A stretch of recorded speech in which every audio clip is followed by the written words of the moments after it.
Well आज का हमारा टॉपिक है equations of motion of a body moving along a straight line with uniform acceleration. Class 9th में जो चैप्टर 1 मोशन है उसमें हमें इक्वेशंस ऑफ मोशन के बारे में पढ़ना है। जनरली 3 इक्वेशंस ऑफ मोशन होते हैं, तो उसका मैथमेटिकल फॉर्म और उसका डेरिवेशन अभी हम लोग स्टडी करेंगे। और जो टॉपिक मैंने कहा है उस टॉपिक पर थोड़ा गौर करना है कि बॉडी स्ट्रेट लाइन में मूव करेगा और उसका एक्सेलरेशन यूनिफॉर्म होगा, उसका एक्सेलरेशन कांस्टेंट होगा। तो आज का हमारा टॉपिक, उसे मैं लिखता हूँ,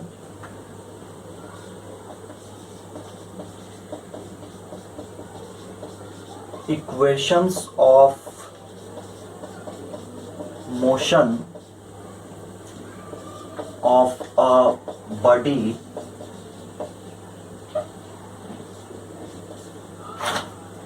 moving in a straight line with uniform acceleration।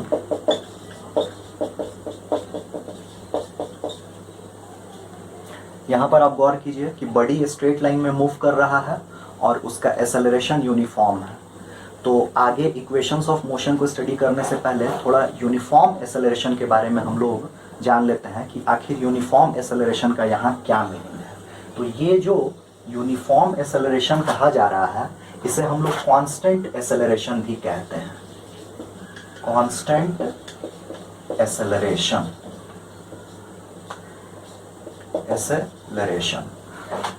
ये कांस्टेंट एक्सेलरेशन क्या है? जैसे मान लीजिए कि कोई एक बॉडी है, वो स्ट्रेट लाइन में मूव कर रहा है और हम टाइम इंटरवल्स ले लेते हैं 0 to 1 to 2 to 3 to 4 to 5 to 6 in seconds। Let's suppose that कि यहाँ पर किसी ऑब्जेक्ट का वेलोसिटी 0 मीटर पर सेकेंड है। इसके बाद ऑब्जेक्ट का वेलोसिटी 4 मीटर पर सेकेंड हो गया, देन 8 मीटर पर सेकेंड, देन 12 मीटर पर सेकेंड, देन 16 मीटर पर सेकेंड, देन 20 मीटर पर सेकेंड। तो आप यहां गौर कीजिए कि हर बार वेलोसिटी 4 मीटर पर सेकेंड के अमाउंट से इंक्रीज कर रहा है। तो अगर हम एक्सेलरेशन की बात करें तो एक्सेलरेशन हम ऑलरेडी जानते हैं, it is the change in velocity per unit time. तो अगर हम इस पर्टिकुलर इंटरवल के लिए एक्सेलरेशन कैलकुलेट करें तो acceleration is equal to v minus u upon t। तो that is final velocity for this interval is 4 meter per second and initial velocity is 0 meter per second. So 4 minus 0 upon the time is 1 second and the SI unit is meter per second square. So this is 4 meter per second square. अगर हम इस interval की बात करते हैं तो again हमारा acceleration जो है वो final velocity 8, initial velocity 4 and time interval 1 meter per second square. This is again 4 meter per second square. आप इसी तरह से इस इंटरवल के लिए भी कैलकुलेट कीजिएगा तो again you will get A3 as 4 meter per second square. Again A4 will be 4 meter per second square. A5 will be 4 meter per second square. So in all these time intervals of 1 second each, we are getting constant acceleration. The value of acceleration is going to be constant, means it is 4 meter per second square. So here A1 is equal to A2 is equal to A3 is equal to A4 is equal to A5 and these are having same value. A is equal to 4 meter per second square. Then for each interval the acceleration is 4 meter per second square. It means that it is constant. So uniform acceleration can be defined as if a body is moving in a straight line and its velocity is going to be changed by equal amounts in equal time intervals, then the body is said to have uniform acceleration. And there is another term, uniformly accelerated motion. This can also be easily defined as if a body is having uniform acceleration, then its motion is said to be uniformly accelerated motion. अब इसके बाद हम लोग एक relationship के बारे में पढ़ेंगे. उसी रिलेशनशिप को हम लोग इक्वेशंस ऑफ मोशन कहते हैं. तो उस रिलेशनशिप में हम क्या करेंगे कि जो हमारा इनिशियल वेलोसिटी है, फाइनल वेलोसिटी है, यूनिफॉर्म और कांस्टेंट एक्सेलरेशन है और टाइम इंटरवल t है और बॉडी स्ट्रेट लाइन में मूव कर रहा है, its position is going to change from one point to another point, and as it is moving along the straight line, then वहाँ एक तरह का डिस्प्लेसमेंट हो रहा है. That displacement can also be referred to as distance covered. तो इन पांचों के बीच में हम रिलेशनशिप स्टैब्लिश करेंगे. तो वो जो रिलेशनशिप स्टैब्लिश होता है उसी को हम लोग इक्वेशंस ऑफ मोशन कहते हैं. The relationship between initial velocity u, final velocity v, uniform acceleration a, time t, displacement s for a body moving in a straight line with uniform acceleration is called equation of motion. तो basically हमारे पास 3 equations of motion है. पहला है v is equal to u plus at, दूसरा है s is equal to ut plus half at square और तीसरा है v square is equal to u square plus 2s. तो अब इन तीनों को बारी बारी से हम डिराइव करना सीखेंगे और डेराइवेशन का हमारे पास 3 मेथड है. पहला बिल्कुल ही जनरल मेथड है, मतलब हम डेफिनेशन यूज़ करके एक्सेलरेशन का और डिस्प्लेसमेंट का डेफिनेशन यूज़ करके हम उन तीनों इक्वेशंस ऑफ मोशन को डिराइव करेंगे. दूसरा मेथड है ग्राफिकल मेथड और तीसरा मेथड है कैलकुलस मेथड. क्लास 9th में जनरल मेथड और दूसरा ग्राफिकल मेथड ही हम लोग स्टडी करेंगे. क्लास 11th में आपका कैलकुलस मेथड आएगा. Okay, well, first equation of motion जो है वो v is equal to u plus at है. तो इसे अभी हम डिराइव करेंगे. यहाँ पर पहले इनिशियल्स को एक बार फिर से जान लेते हैं कि ये इनिशियल्स क्या क्या रिप्रेजेंट करता है. u आपका इनिशियल वेलोसिटी होता है, v फाइनल वेलोसिटी है, a दैट इज एक्सेलरेशन और यूनिफॉर्म एक्सेलरेशन और constant acceleration, t is the time. Okay, तो इसे हम लोग डिराइव करेंगे. तो डेराइवेशन में सबसे पहले हमें मानना होगा कि एक बॉडी है वो स्ट्रेट लाइन में मूव कर रहा है, उसका एक्सेलरेशन कांस्टेंट है, यूनिफॉर्म है और चूंकि एक्सेलरेशन है तो एक टाइम t हम कंसीडर करेंगे.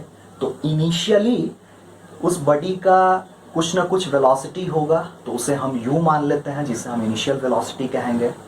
After time t, let its velocity be v and this velocity will be called final velocity. Then derivation में जब हम लोग derivation करते हैं और कॉपी में लिखते हैं तो उसका अपना एक प्रॉपर लैंग्वेज भी होता है. तो उस लैंग्वेज को प्रॉपरली लिखना भी बहुत ज़रूरी है, उसे स्किप नहीं करना चाहिए. ये नहीं कि सिर्फ मैथमेटिकल फॉर्म में लिख दिए और हो गया, वैसे नहीं. तो इसका प्रॉपर लैंग्वेज के लिए हम लोग क्या लिखेंगे, तो हम लोग जो अभी मैंने कहा है उसी को सिंपली हम कन्वर्ट कर देंगे. तो मानेंगे कि let us consider a body moving with constant acceleration a, let its initial velocity be u, and as it is moving with constant acceleration a, then after time t its velocity be v, which is the final velocity. Then as per the definition of acceleration, we have acceleration is equal to rate of change of velocity, that is change in velocity upon time. तो इतना language लिखेंगे और उसके बाद जो mathematical calculation है उसे हम लोग करेंगे. तो अब मैथमेटिकल कैलकुलेशन जहां से करना है उस बात को मैं बता रहा हूं. तो हम लोग लिखेंगे कि from the definition of acceleration, we have a is equal to change in velocity upon time, or we can write a is equal to v minus u upon t. Change in velocity means final velocity minus initial velocity. So a is equal to v minus u upon t, or we can write at is equal to v minus u, or when we arrange these terms then we will get v is equal to u plus at. So just see here, this is very simple derivation, और इस derivation को हमने simply acceleration के definition के help से हमने derive किया है. Okay, so this is the very first equation of motion. Well, अब हम लोग सेकेंड इक्वेशन ऑफ मोशन को डिराइव करेंगे. Our second equation of motion is s is equal to ut plus half at square. फिर यहां हम लोग initials को जान लेते हैं. तो s is the displacement or distance, you can also say, as the body is moving along a straight line. body आपका straight line में move कर रहा है, तो मान लीजिए कि उसका initial velocity u है, final velocity v है, constant acceleration a है, और यहाँ से यहाँ तक जाने में उसे टाइम t लग रहा है. तो यहाँ से यहाँ तक चूंकि स्ट्रेट लाइन में वो मूव कर रहा है, तो डिस्टेंस और डिस्प्लेसमेंट यहाँ सेम हो जाएगा. तो डिस्टेंस या डिस्प्लेसमेंट को हम यहाँ s से रिप्रेजेंट करेंगे. तो हमारा second equation of motion s is equal to ut plus half at square है. अब इसे हम लोग डिराइव करेंगे. ओके, तो इसे डिराइव करने के लिए हमें एक बहुत ही इंपॉर्टेंट बात है, उसका हमें इंफॉर्मेशन, उसकी जानकारी हमें होनी चाहिए. अगर हम लोग किसी बॉडी को देख रहे हैं कि वो स्ट्रेट लाइन में मूव कर रहा है और उसका एक्सेलरेशन कांस्टेंट है, तो उसका एवरेज वेलोसिटी क्या होगा, उसका एवरेज वेलोसिटी क्या होगा. तो जैसा इस केस में मैंने आपको बताया कि एक्सेलरेशन यहाँ ये कांस्टेंट है, कांस्टेंट, और इनिशियल वेलोसिटी u है और फाइनल वेलोसिटी v है, और ये स्ट्रेट लाइन में मूव कर रहा है. तो इसका जो एवरेज वेलोसिटी होगा, जिसे हम इस तरह से रिप्रेजेंट कर सकते हैं या आवश्यकता पड़ने पर ऐसे भी लिखा जा सकता है, तो ये average velocity u plus v upon 2 होगा. इसका भी डेरिवेशन होता है, तो इसे मैं आगे बताऊंगा 3 इक्वेशंस ऑफ मोशन बताने के बाद. ओके, तो अब इसमें भी जो हमारा प्रॉपर लैंग्वेज है, तो ये प्रॉपर लैंग्वेज जो हमने फर्स्ट इक्वेशन ऑफ मोशन के डेरिवेशन में जो हमने लिखा है, तो उसी में थोड़ा सा सिर्फ ऐड करेंगे तो हमें सेकंड इक्वेशन ऑफ मोशन के लैंग्वेज को भी लिखने में सुविधा होगी. बस सेकंड में हमें ऐड क्या करना है, हमें ऐड करना है कि उस टाइम t में ऑब्जेक्ट का जो डिस्प्लेसमेंट है वो s है. तो अगेन हम लोग लिखेंगे कि let us consider a body moving with constant acceleration a, let its initial velocity be u, final velocity be v, and let it covers a distance s in time t. तो इतना हम लोग लिखेंगे, और उसके बाद हम लोग बहुत पहले से पढ़ते आ रहे हैं कि distance is equal to speed into time होता है. तो अगर हम लोग यहाँ पर पर्टिकुलरली डिस्टेंस ना कहकर डिस्प्लेसमेंट कहेंगे तो वो हमारे लिए ज़्यादा बेटर रहेगा, और यहाँ स्पीड हम ना बोलकर एवरेज वेलोसिटी की बात करेंगे, एवरेज वेलोसिटी। तो अब हम लोग उसी डेफिनेशन को यूज करेंगे, displacement is equal to average velocity into time.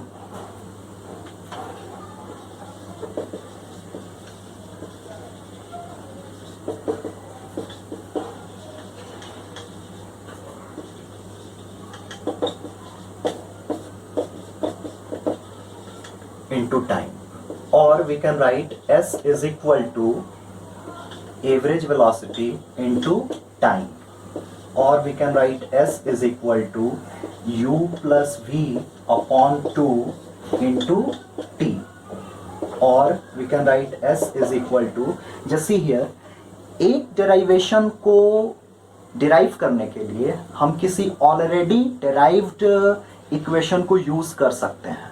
तो ऑलरेडी डेराइव्ड इक्वेशन, जैसे हम लोग पहला फर्स्ट इक्वेशन ऑफ मोशन हमने डेराइव किया v is equal to u plus a t, तो हम लोग यहाँ पर क्या करेंगे कि u प्लस v के जगह पर हम पुट करेंगे फर्स्ट इक्वेशन ऑफ मोशन में जो हमारा v is equal to u plus a t है, तो इसे हम लोग यूज करेंगे।